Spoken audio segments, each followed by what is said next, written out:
Greetings, students.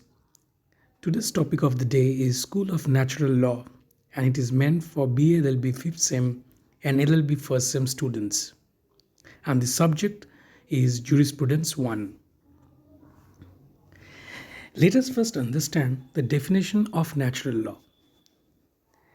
The term natural law essentially refers to the legal system laid down in nature since the dawn of life on the planet.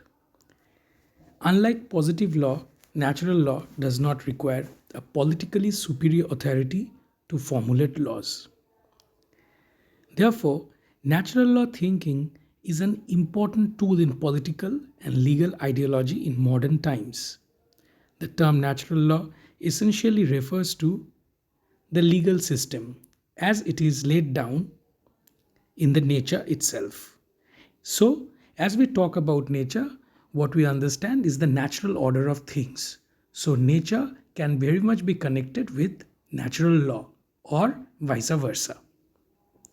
Natural rights which are conferred and are protected by the God Himself.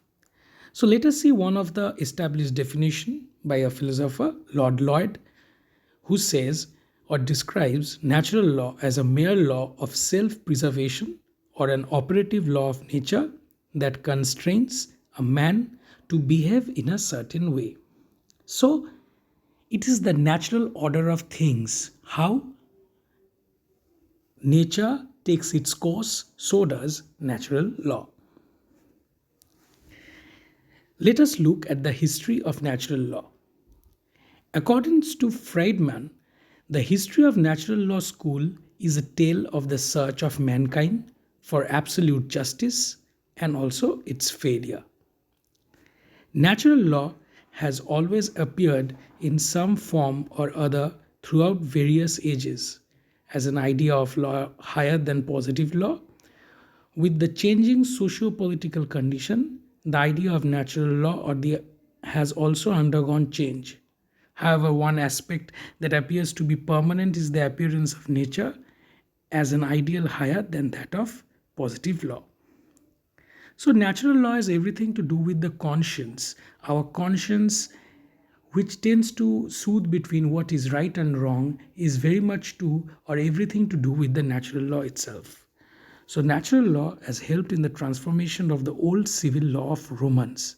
It has also updated and validated the idea of international law. It has been very much used as a weapon to fight against absolutism also. Now, let us trace the history of natural law, how natural law has taken its course. The Greeks are said to have laid down the foundations of natural law school. Heraclitus observed a certain rhythm in events and termed it as destiny, order, and the reason of the world. They have established the relation between the order and the law. They identified the relation between not only the order and the law, but also the thinking formed the basis for the Greek school of enlightenment in the 5th century BC, and it went to dominate the philosophical thinkings of those times.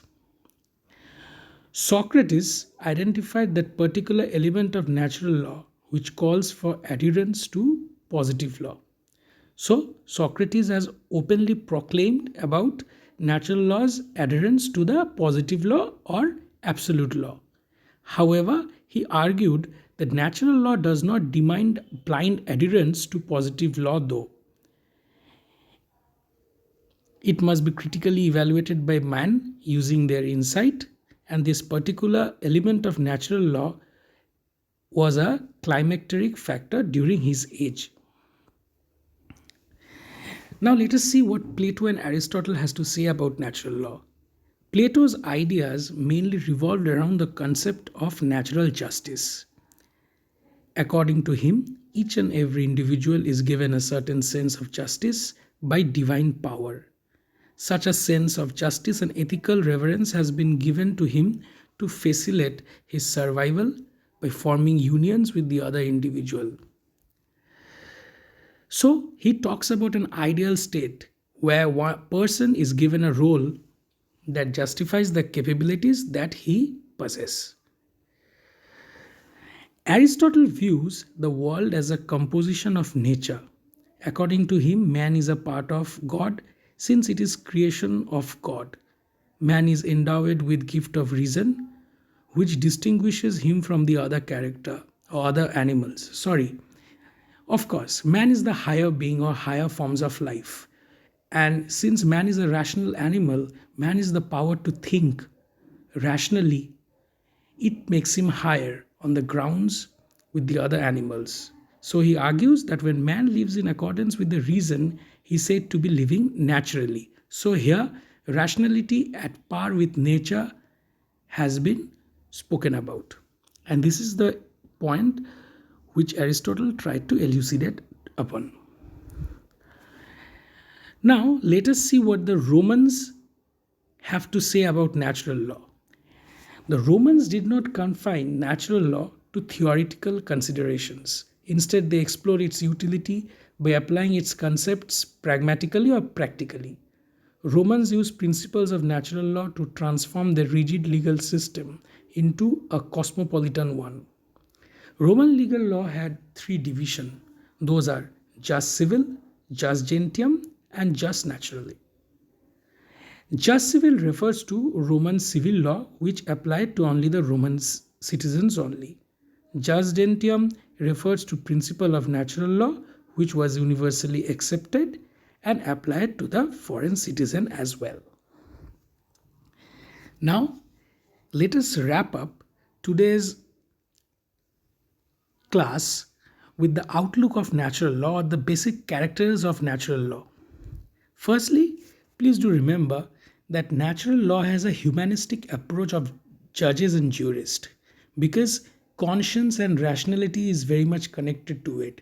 And when we talk about conscience, we talk about morality or we talk about the difference between negativity and positivity.